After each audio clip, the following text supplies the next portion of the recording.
Welcome back to Finding the Beat, the podcast where we sit down with leaders, creators, and entrepreneurs who find their rhythm by thinking differently and moving boldly.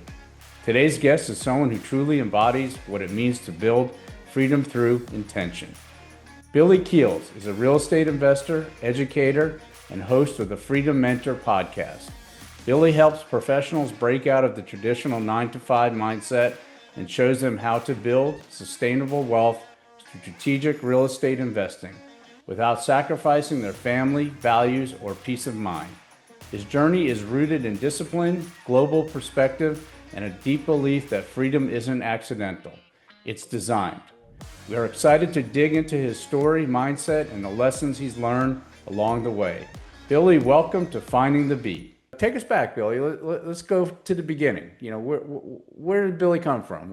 Yeah, Larry. So I guess if we're finding my beat, it started early in life, and I guess I would go back. I'm a kid from the Midwest, Columbus, Ohio, and right from I guess within the first year of being born, my parents made a decision that they wanted something different for me and soon to come my brother and sister, and so they wanted to change the environment, and so we actually left the Midwest, moved out to Colorado and stayed there for a number of years, probably 6, 7 years, and then ended up moving to Texas.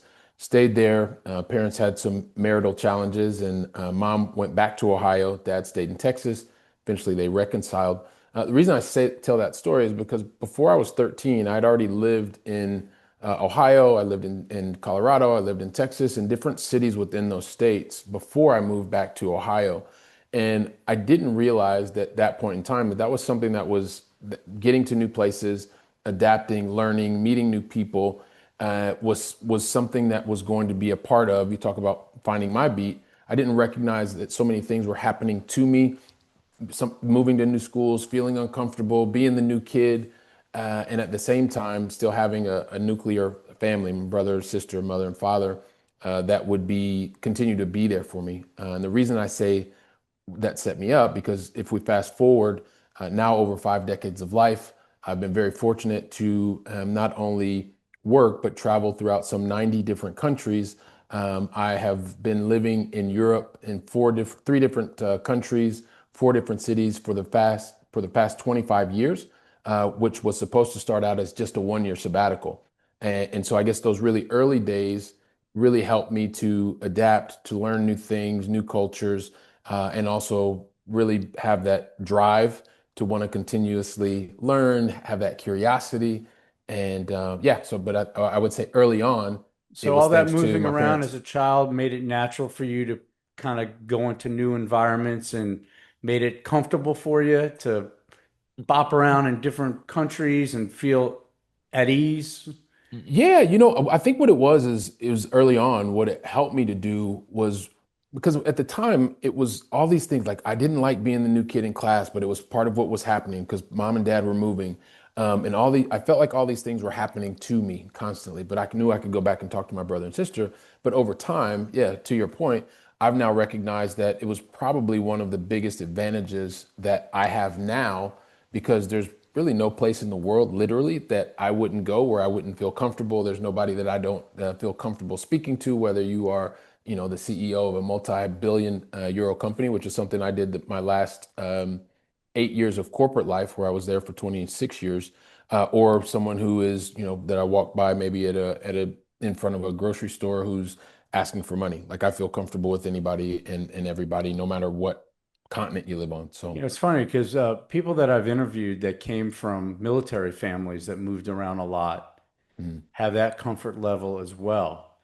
And also, I have two young daughters mm, that have grown up in this environment where, this is what they know. yeah. And I try Yeah, to yeah. teach them to Yeah. be able to get into these environments where they feel comfortable talking to people. Yep. And I think I've done a pretty good job with that. But I Mm, noticed that, I'm an attorney and yeah. these young lawyers, they have a hard time. They don't go to court anymore. Yeah. Those interpersonal skills are being lost by this generation. Yeah. And I don't know how we get that back. It's really it's so obvious to us 50 plus people Yeah. to see that we're losing that with this generation. And it's a skill that we need. I truly believe that. I mean, it is just to be able to, and I've done it, and you and I were talking earlier, you travel around the world with your family, and so you know what it's like to be in new places, new people, new cultures, different norms, and still want to be able to accomplish whatever it is, the experience that you want to have with your family.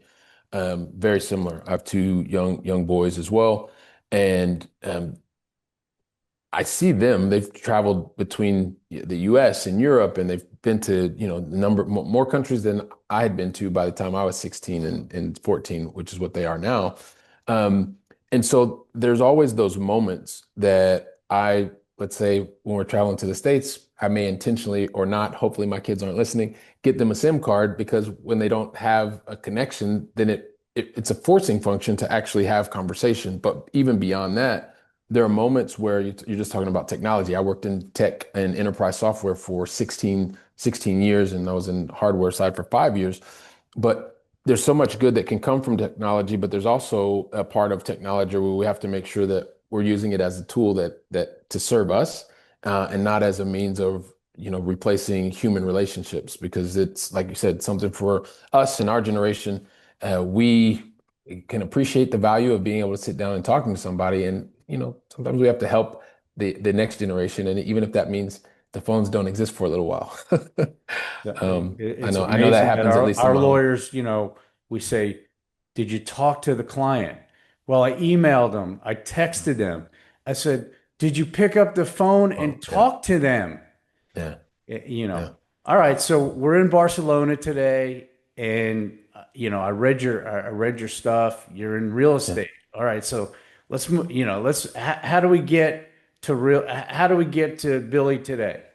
So, Yeah, so there's a number of different things, right? So there, and real estate was a part of and is a part of my overall story, right? I'll say that real estate, I didn't ever plan on getting into real estate, but I remember, as I was in the corporate life, I'd always been told, go out, get a good job, get good grades, get the right degrees, and get a good job. And once you get the right job, you move up the ladder, and that worked. That was a formula that worked for a really long time, Larry. I did get the good grades. I have multiple degrees. And then I started, even though I didn't get my dream job, I had a chance, as I mentioned to you before, like to really travel around the world. And I spent 26 years invested in corporate life, 21 of which was in enterprise hardware and software. But I started realizing, like, as I was going through the corporate experience, my life started changing. Like, I come from a family where I watched both of my parents work two jobs a lot.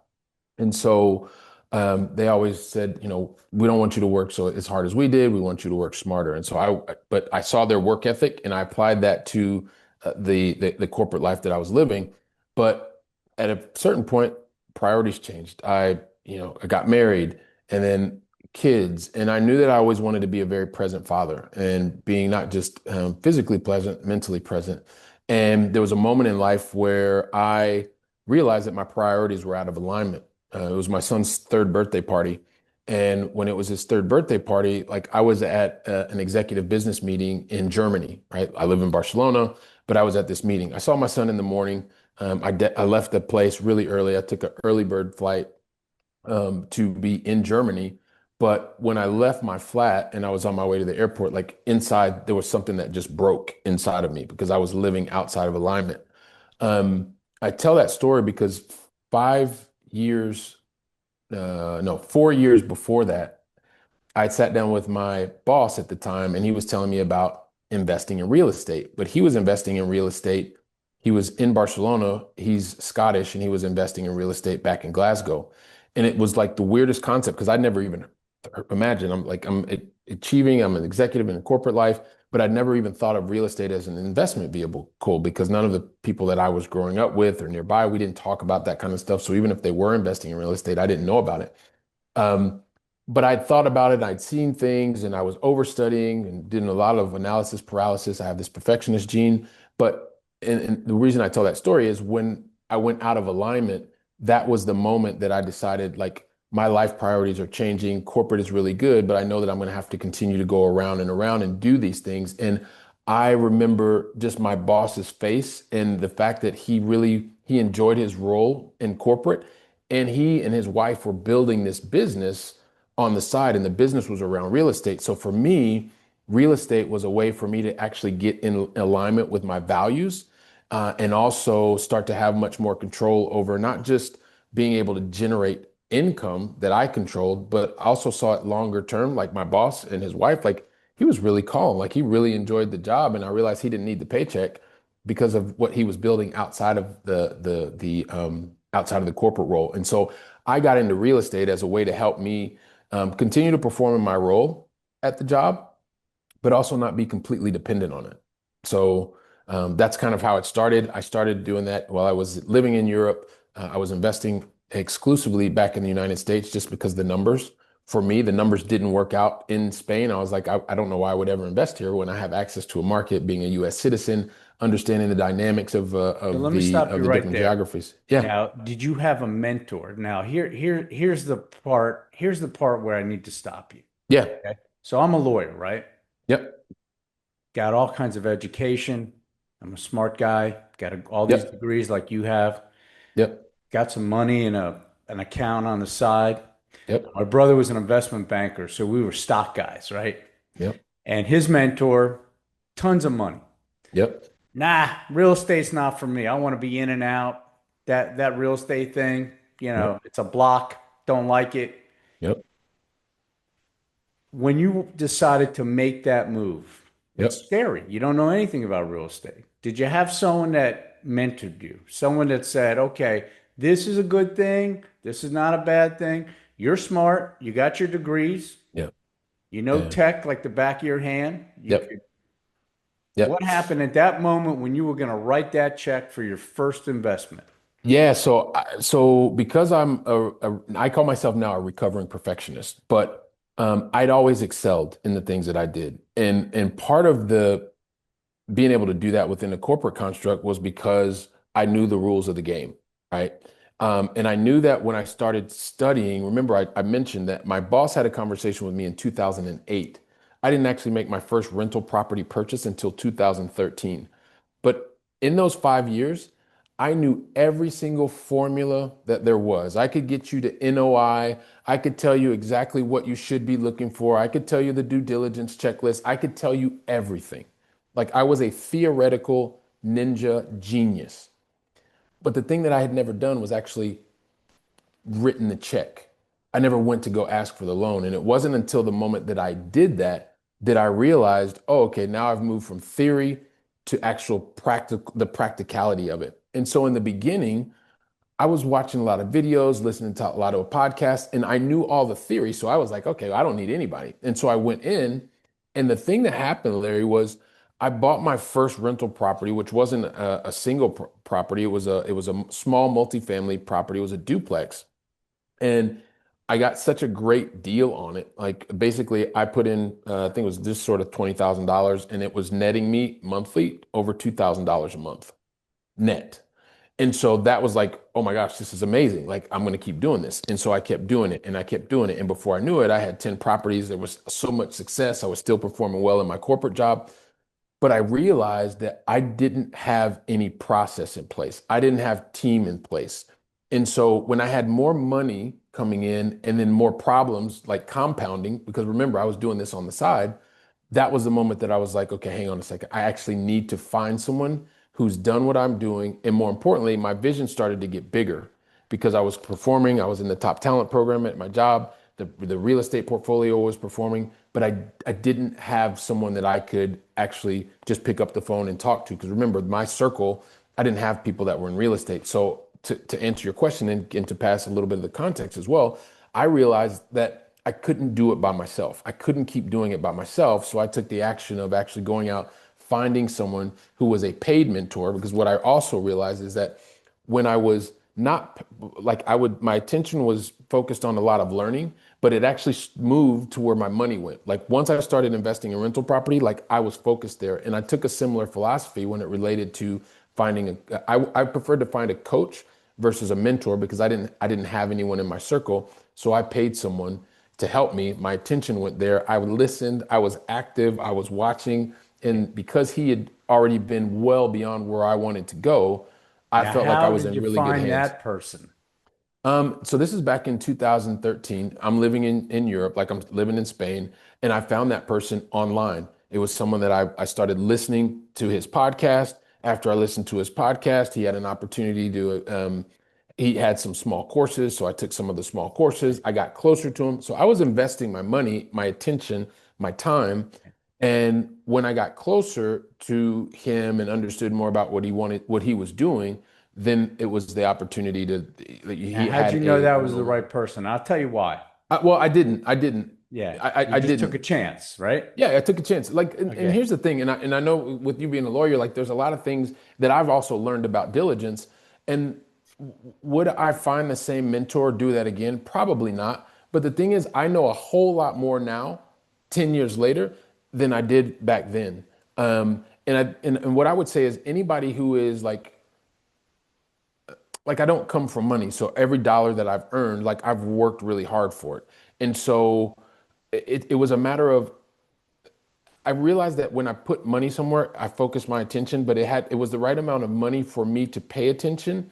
And the person that I thought had um, the right knowledge, the right real life expertise. But was it the perfect person? No. But if I would have continued to wait and wait and wait and try and do things I myself, I tell would you have why I'm never asking you learned. all these questions. Because Yeah. someone who's watching this, Hmm. because us lawyers, right?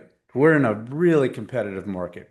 Yeah. We're getting bombarded by these we're marketing gurus, we're SEO Yeah. gurus, we're this Yeah. Yeah. guru, we're that guru. Yeah. I Yeah. can tell you with 100% confidence that 99% of these people who are marketing towards us are frauds. Hmm. What they've done is they've read 5 or 6 books Yep. and all of a sudden they've become coaches, they become Hmm. experts. Hmm. We personally Yep. have been through a few of these. Yep. I've got my maestro right behind me who does our stuff. She's great, Yep. right? Yep. But it took us 5 people that we hired here before Yeah. we found the right person. Yep. And the big, if you ask me, I'm gonna ask you a couple of questions. We got this Yeah. little Sure. deck here, but if you Yep. ask me, my biggest regret as a lawyer going out on my own after I was a prosecutor was I Yep. never had a mentor. Yep. You know, Hmm. if there was one thing that I regret as a lawyer after 35 years is that I Hmm. never found that person that put their arm around me and said, Larry, let me show you how to run a law firm. Yeah. I had to do Yeah. it all the hard way. Yep. And I made Yep. so many mistakes. Correct. And those mistakes cost me time, effort, money. Yep. And I still don't have it right. I'm Yeah. still learning every day Yeah. after 32 years of being on my own, you know. Yeah. And Yeah. if I could give back, the thing that I Mm. would give back is I'd bring in young lawyers and say, don't do it this way, do it this way. Don't do it this way, don't do it this way. And unfortunately, because of what's happened with social media and technology and AI, Yep. you know, tomorrow I'll start all over again because AI has changed the Hmm. way the law practice Everything. is going to happen in the next 5 years. It'll be completely different. Yeah. There are trial lawyers, young lawyers that are trying cases on iPads now. Yeah. I'm still on paper. Yeah. When we go Yeah. to try a case, we call up and go, "Oh yeah, we have all that." And you can do it old school, Moskowitz. You can do your exhibits by paper, or you don't need to bring anything. Yeah. So, you know, Billy, I know that you're a motivator, a mentor. You do seminars, coaching. Yep. Um, and You hopefully know. people will watch this and know that you're credible and that you've got all the skill set that they would need. Um, Yep. so we're going Yep. to go a little further into this. And obviously, you've been doing this a long time, the real estate. And I guess some of the things that you had to learn, you had to also learn the hard way, right? Yeah, I mean, and also too, just before, like, I think one of the things that I do know now, like I know to be true, is even with a mentor. So you gave the example, and because I'm a recovering perfectionist. The thing is, I is like that. Did you coin the, that? I A say it all the recovering time. I say it, perfectionist? yeah, I say it all the time. People ask me, I'm like, well, I say it all the time. So, What's your degree in? Our I have engineering I or have two. I have one in marketing and the other's in Spanish, which was wow. actually super cool. I just had a chance to go back. I went to Miami University in Miami of Ohio, and I just had a chance to go back after 28 years and speak to some of the students. It was one of the most amazing things that the university asked me to come back and speak. I was like in one of these auditoriums. It was full. There was standing room only. It was super. I mean, it was great Let's go for a to talk sidetrack for about a that. minute. So my Yeah. daughters, they grew up in Weston, Florida, Yep. very, very heavy Venezuelan community. My Yep. daughters took Spanish all through Okay. school, but so we get caught in Barcelona Right. on a connection flight. We were going. Hmm. This was not this last trip, and I don't speak Spanish, but my wife speaks Spanish. My daughter speaks Yep. Spanish, and they don't speak any Spanish while we're caught on this, layover. We missed a flight, whatever. So Hmm. I come home. My daughter's in between jobs. She just graduated from Tulane, and she's on a Zoom. And I come home. I go, "What are you doing?" She's going, "I'm tutoring college students Spanish." And I'm like, "Spanish? You're tutoring Spanish?" And she's getting paid like $20 an hour. She's waiting for her job in New York City. Yep. And I'm like, she's like, "Dad, I was a straight A Spanish honor student in Yeah. college." And I go, "Jordan, I've never heard you speak a word of Spanish Right. ever. What are you talking about?" And she's teaching, I think, Other people's Spanish. UNC Yeah. Spanish to college Yeah. students. Yeah. Yeah. And she's like, "Yeah, I'm embarrassed to speak it, but I know it. I know the grammar. I know everything." So anyway, I thought that was kind of cute. I just want to throw that in if my daughters ever watch this podcast. Touche to you, Yeah. Jordan, my There you go. Spanish tutor, honor student Awesome. that doesn't want to speak Spanish to anyone, but Well, I'll tell you. can teach it I'll to tell. college students. Well, I'll tell you a story just really, really quickly, and then Yeah. I wanted to make a comment on what you mentioned earlier.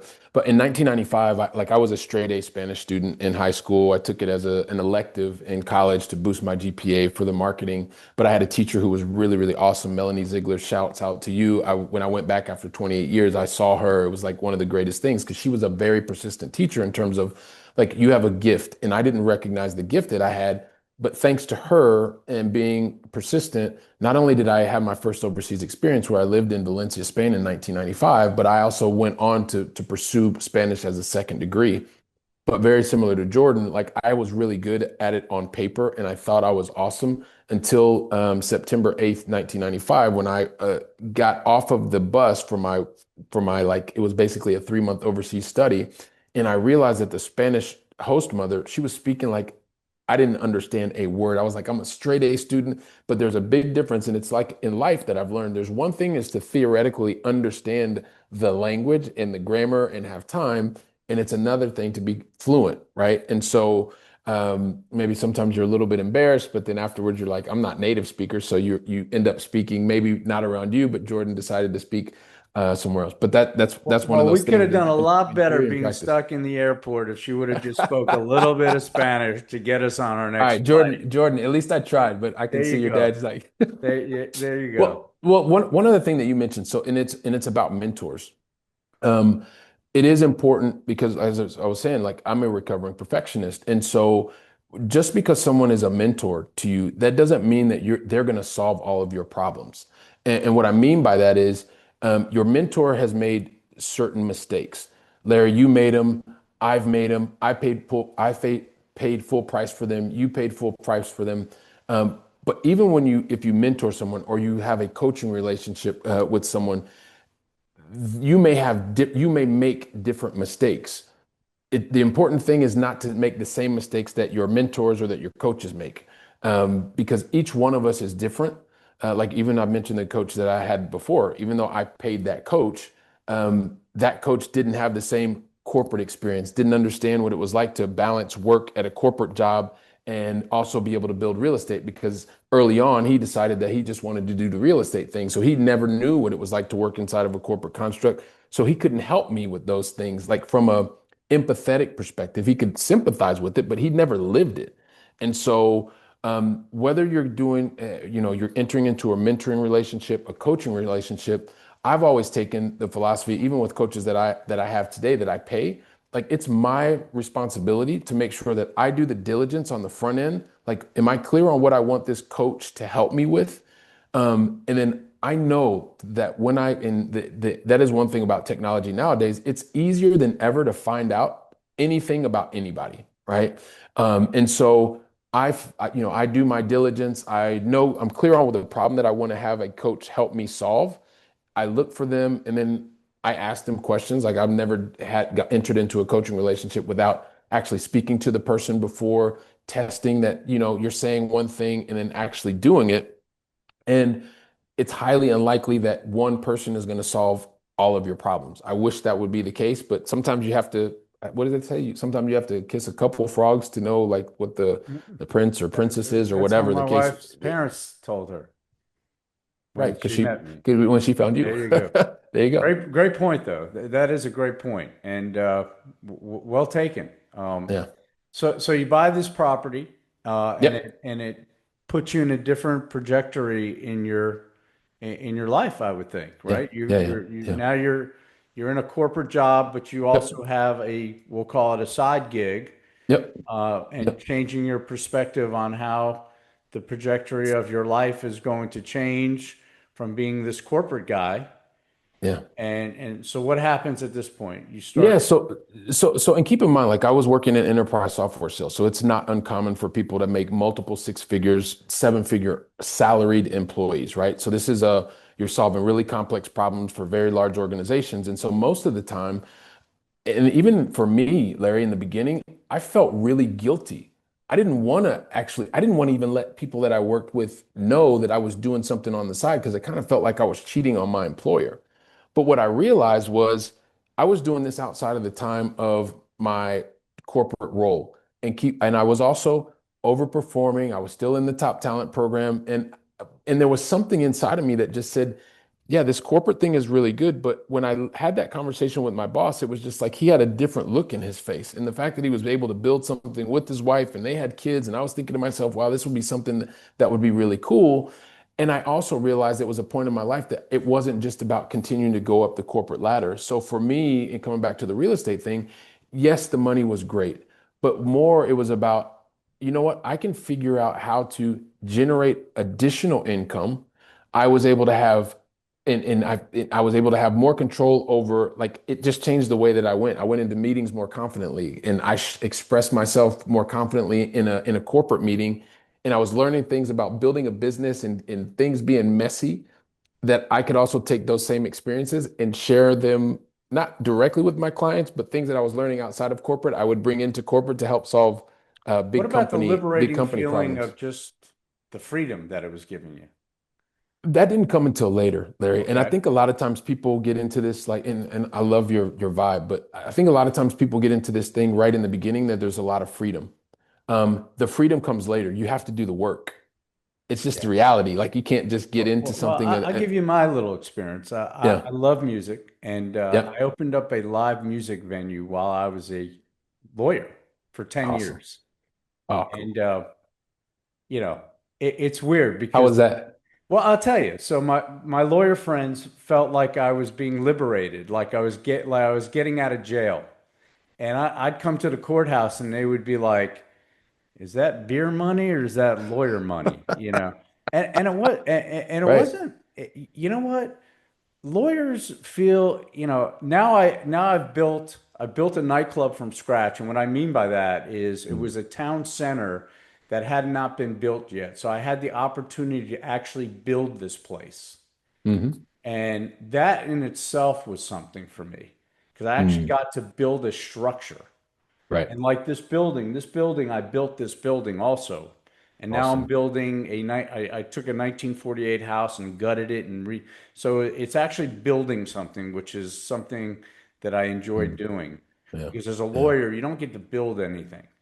You get Yeah. to problem solve, you get to help people, you get to do a lot of things that you don't get to do as a business person, but Yep. you don't get to actually build anything. So that was something that was fun for me.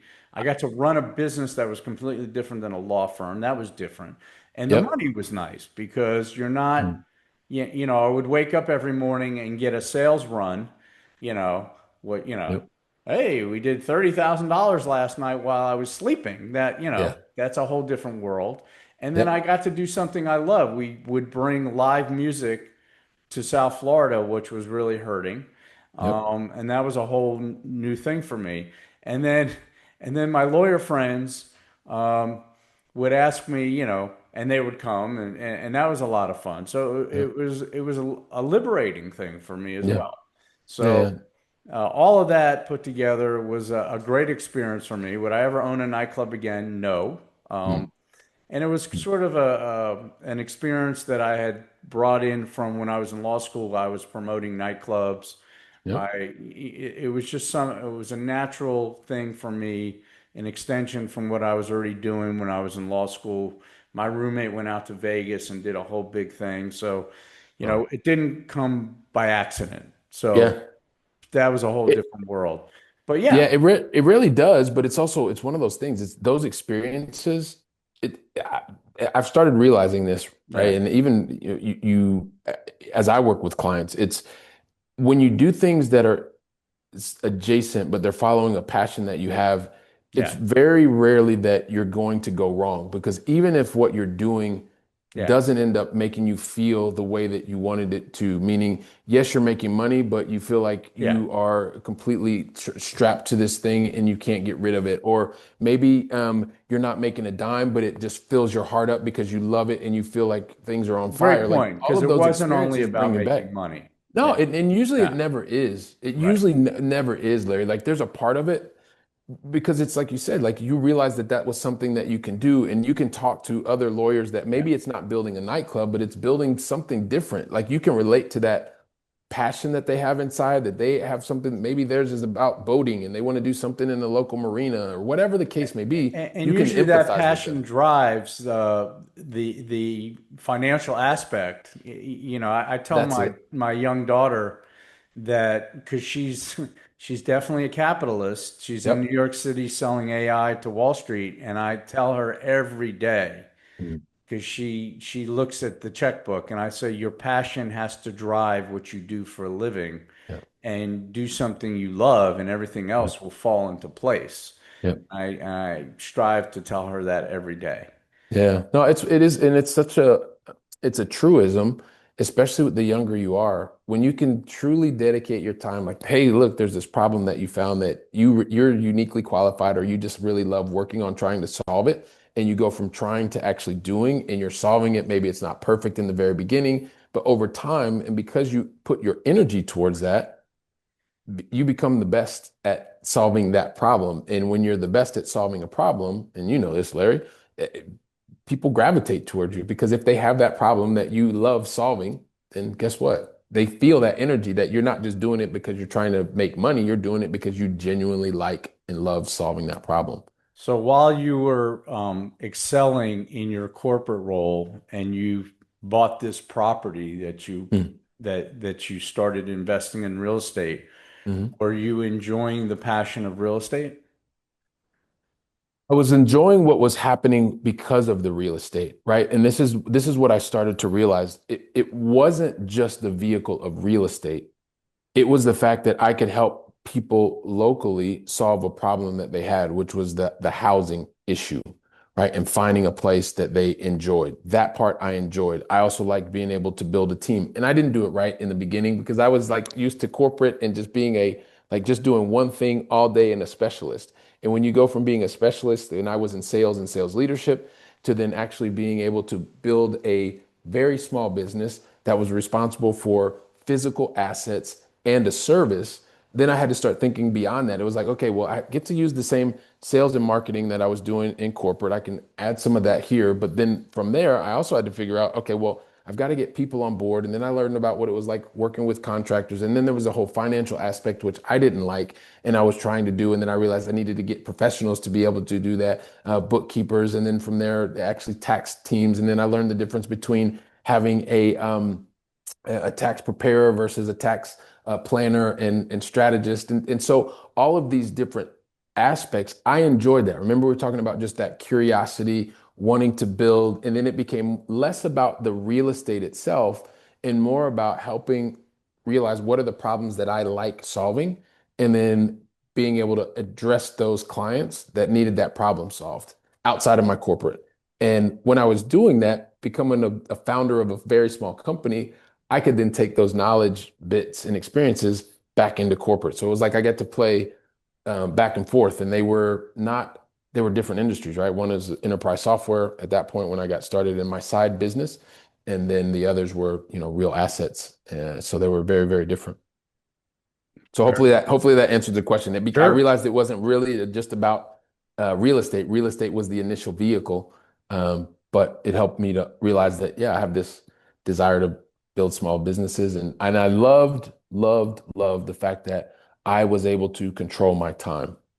Like that was the thing that I really started recognizing. It was like, oh my gosh, I can do this at this particular time, and then when corporate life ended for me, and it ended not because I didn't like corporate. I really enjoyed my corporate experience for 26 years, but I stopped with corporate life because my father had a health issue, and I didn't want to keep asking my boss if I could fly from Europe to the US because I didn't need to ask. Like I was financially able to do it at that point in my life. And my relationship was like I didn't have to be in Spain.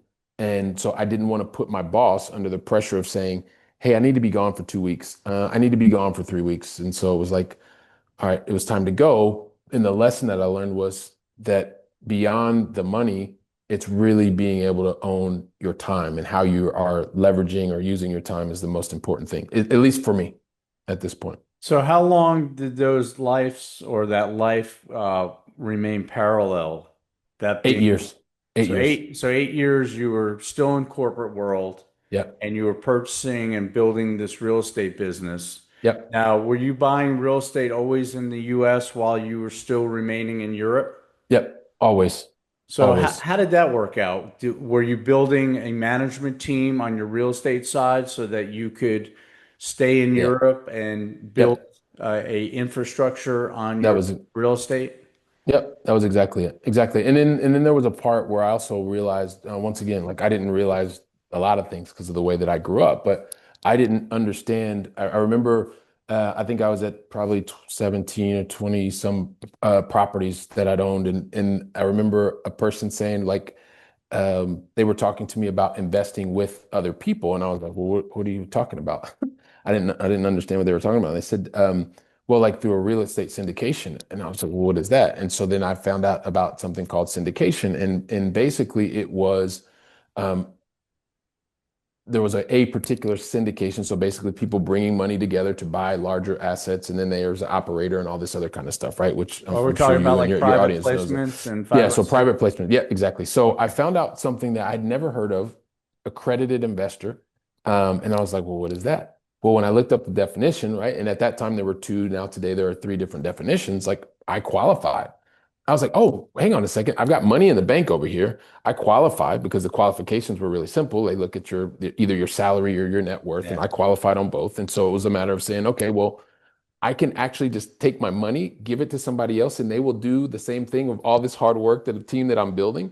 And so then I started doing both. Like I was continue to have 100% ownership and control. And then I also started placing much smaller percentages, right? Anywhere between 2 to probably 4.5%, but on much larger properties. And so then I was able to begin to realize like it wasn't just about building out a team, it was about finding where are the right opportunities, but always the goal was to say, okay, this is helping me to buy more time. I don't feel stressed about tomorrow. If at the time there was no AI, but like working with clients today, they're stressed. Like they're making multiple six figures, and they're worried that AI is going to take their job. I didn't have that worry, but there was constantly big companies buying other companies, and the sales teams were overlapping. And were you going to be on the wrong side of the thing? And the fact that I was able to buy more time, feel more confident going into my corporate role because the things that I was doing outside continued to work, and they didn't always work, right? Some deals didn't work properly; they went bad, but that's a part of the process too So that I how went were you through. exposed to that? Who exposed you to we'll call it the securities? The securities world, so like Yeah, yeah, the private placements. Well, that was sure. just as I started purchasing more real estate, I would then fly to the US. I would go to real estate conferences. I would meet people. I mean, at real estate conferences, there's always different private Sure. placements, right? And then it was a matter of was it going to be, was I going to be in a 506B for friends and family, or was it 506C? I don't want to get too technical, but Sure. I mean, but these are the different types of opportunities. But I just didn't know, and because I was in Europe, I wasn't exposed to it on a day-to-day basis like Sure. most people were. Some people were going every weekend to different conferences. I was already almost 20 units in before I even knew about the possibility of a private placement. But for me, it was about how can I do this in the right way? But and to your point, and I can't say this enough, like I didn't do it right the first time. Sometimes but I got in the game. Like, would I do it differently with some operators that I place capital with? Of course. But I didn't know what I didn't know, and only knew once I placed capital. Do you So feel that people are at a disadvantage because of their socioeconomic status, that they don't have the opportunity to, we'll call it, hobnob with the right people in the right circles to have um, the opportunities? For instance, I'm a lawyer. So yep. immediately when you're talking about these things, like you're a highly educated guy, you're a very bright guy, Mm, and you mm, didn't know about private placements, which yeah. of course I know about Yeah. because I studied it. The- I know about it. or maybe My the way you brother grew was up, an whatever. investment Yeah, it doesn't banker. matter. Yeah. I've been involved in Yeah, yeah, private exactly. placements just because Yep. I hang out with the people that do these kind of things. Yep. Um, what do you Yeah. what do you feel about that? Well, I mean, and I go back to today, right? Everyone is like you're born into your circumstance, I think. And then a matter of like, yeah, if you grew up in the private placement world, you probably had different Right. conversations at your dinner table than I had at my table. At a certain point, when you are exposed to it, then it's up to you. Like, what is the decision that you're going to make? Are you going to be curious and lean into that, find out more? Or are you going to say, "Nah, that's not me"? It's all about the choices you make. If you're never exposed to it, yeah, I mean, it's a loss. But I would also say to you that, and you know this as well, Larry, like not every private placement is great. There are No, private they're not. placements There's a lot of that bad people out you there there's a lot of really, really bad people out there. doing private placements and reaching out to people that are unsophisticated that if they check the box, Yep. all Yeah. they need to do is check the box and I Yep. don't have to legally make sure that you Yep. actually are an accredited investor. Yep. Yep. Um, So and and they're so out that there on the internet doing that. right. And so then the question then I would say is also like, am I at an advantage or disadvantage? Because if I don't even know about that, there's a less likelihood of Right. being taken advantage of because I checked the box, because I thought that I was the Right. person to be able to do that. So, it comes back to for the way that I see it is you have to be in the game, and you have to take the steps that you feel comfortable with. Have I lost money? Absolutely, I've We've lost all money. I've lost lost a money. lot of money on deals that I thought were solid deals. In the way that I grew up, I used to think money was money, like because I watched my parents work so hard. It was about as long as you have money, then you don't have any problems. But what I soon realized, because of being in the wrong types of deals and things like that, money solves money problems. Money doesn't solve all problems, because there are problems that you have that are emotional, and And money and if won't you tell solve that those to someone problems. that has no money, they'll never believe that.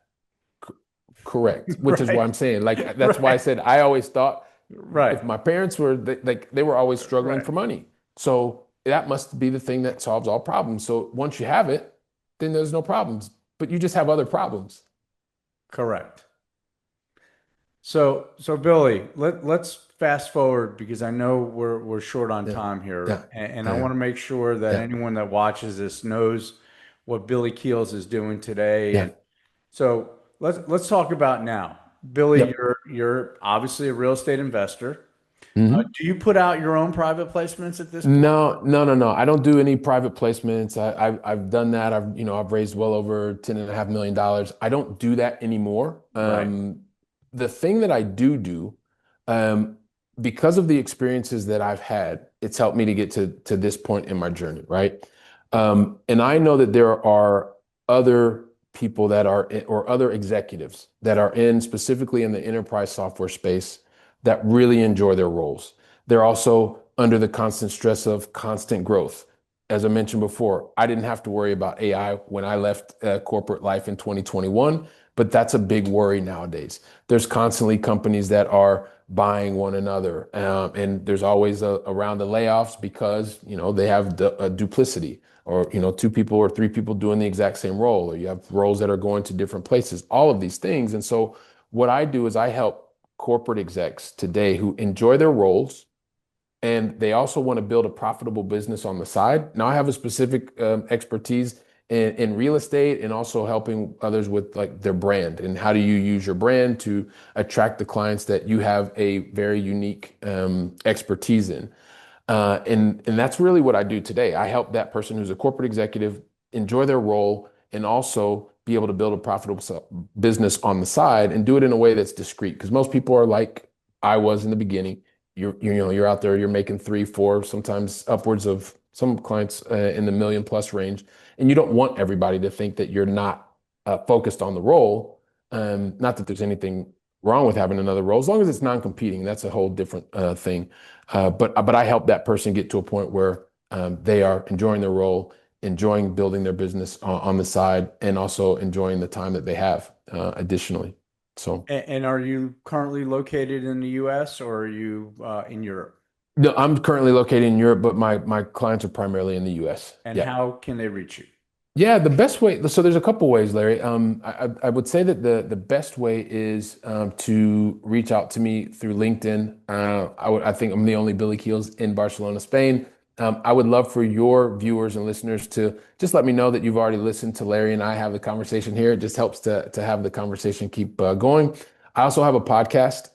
Been 6 years. We just had our 600th episode that went live 2 days ago, I think it was, with my sons, which was great. It's the Going Long podcast with Billy Keels, and billykeels.com is where you can find me as well. Fantastic. There's one other thing I forgot. Sure. If you're watching or listening and you feel like you're that person that I described before, if you go to makeitoptional.com, I have a little guide and talk to you to share exactly the way that I'm helping executives be able to enjoy their job and also build that profitable business on the side. Fantastic. I actually I'm on a swim team and I have some friends that we meet and we eat breakfast every Saturday after we swim and we do have some IT guys. I don't think they're looking for any side businesses, but you never know. Let me I have this little thing that we do at the end of my podcast that I want to do now.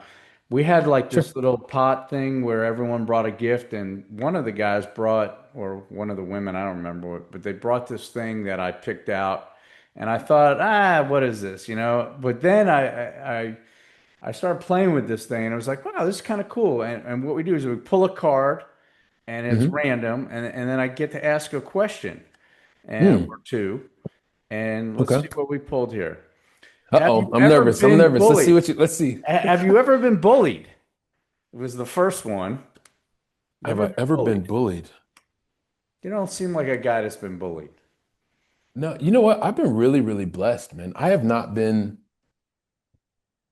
All right, that was a kind No, of a and, lame question. maybe part of it and I think about going back, you asked the very first question, and it's like moving from different places. One of the things that I've been blessed with is when I go into a situation, I would say I'm very good with reading the room, or I'm constantly watching what's happening. And in whether it's one instance or over time, I cannot recall a time of ever being bullied at all. Let's try another No. one. If you're in denial about one thing, what is it? It's kind of like a circular question because if you're in denial, then you wouldn't be able to answer the question. I didn't come up with the question. Um, if I'm in denial, what if I'm in denial of one thing, what would it be? Um, Well, here's a good one. yeah, I would say that the thing, I don't know if I'm in denial about it anymore, but it's what I was mentioning, thinking that everything was always going to go right because I had such in my life a track record of the things that I wanted to do, generally speaking, I did them. The things that I wanted to accomplish, I accomplished them. But there was a moment in life where um, both from a personal and professional standpoint, things didn't go according to the plan that I had. And so it was a real wake up call for me to say, look, life doesn't continue you're not always going to get everything you want. And that doesn't mean life stops. Things happen what in the moment they happen to you. And over time, you recognize that they're happening for you. But you need that. I needed that space, that time to be able to look back and say, yeah, it's not always going to work out perfectly. It's not going to work out. And I say perfectly because that was the thing that I had in my mind at the moment. But things can actually work out even better. But you got to go through that moment. I think that would be the thing. So I don't necessarily know if I'm in denial I of it, got Larry, you. but I think in the beginning I probably was. I got you. This is the last one. Are both your parents still Yep. alive, I hope? Yes, fortunately, All yes. right, Yes, I good. So have both of I'm my not gonna parents. I'm not gonna tell them, but here's Okay. the last question. What's the biggest lie you told as a child? I'm not gonna tell them. What's the biggest lie I told as a child? Hey, I didn't come up with these questions, so I was about to say, I don't even remember, man. I'm I've been on this planet for 5 decades. Let's see, what is the come on. You gotta have one. I've got a I few, but I don't I'm even giving the remember questions, I not think that answering them. So I yeah. Fair enough, fair enough, fair enough. What was the biggest lie? And I don't want to lie to you, like make something up, but what was the biggest lie? I mean, I think well, they ended up finding out that I took something that I wasn't supposed to take from a local convenience store, but they found out about it. So I didn't lie. So I think that was probably the or if biggest you thing. did, you came clean anyway. Yeah. There Yeah. you I go. think that but that's the biggest thing. I can think of it.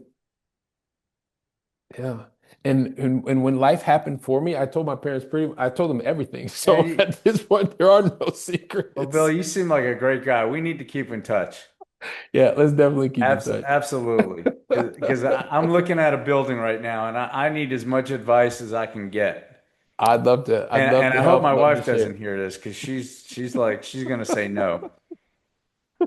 Well, I'm sure you You can know, I bought a give the boat right without arguments and all that telling kind her, of and stuff. that was the last. And I Yeah, promise I'll don't do never do that. that again, Don't do that. Yeah, don't do ever. that. Don't do that. Don't do that. Don't No, do that. that one of these questions is about marital advice, and I didn't know if you were married or not, Not anymore. No. my advice is never buy a boat without telling your wife. Yeah. No. That is a bad idea. Took me about Yeah. 3 weeks to get out of that doghouse, I was gonna say, but oof, she yeah. likes it now. She likes the boat now, But but for yeah, three she didn't at weeks, the time. that was bad. Yeah. It Oh, was like you got to buy it today, or another guy's coming to buy it. You know, I don't know if that was just sales mumbo jumbo, but I was down there buying that thing. you got the pressure. You got I pressure. didn't have time to go through the whole marital back and forth. You know, do we Yeah. really You had need to this? make a Don't we decision need on the this? spot. Why are you buying this? Blah blah blah. Yeah. Anyway, hey, it's been a pleasure. Thank you All right. so much. Larry, thanks so much, man. I really All appreciate right, the enjoy opportunity. Okay. Barcelona. Thank you. Thank you. Appreciate it. Great place. For everyone listening, if today's episode resonated with you, make sure to check out Billy's work and tune into his podcast for more insight on building wealth and freedom with purpose. This has been Finding the Beat. Until next time, keep moving, keep building, and keep finding your rhythm.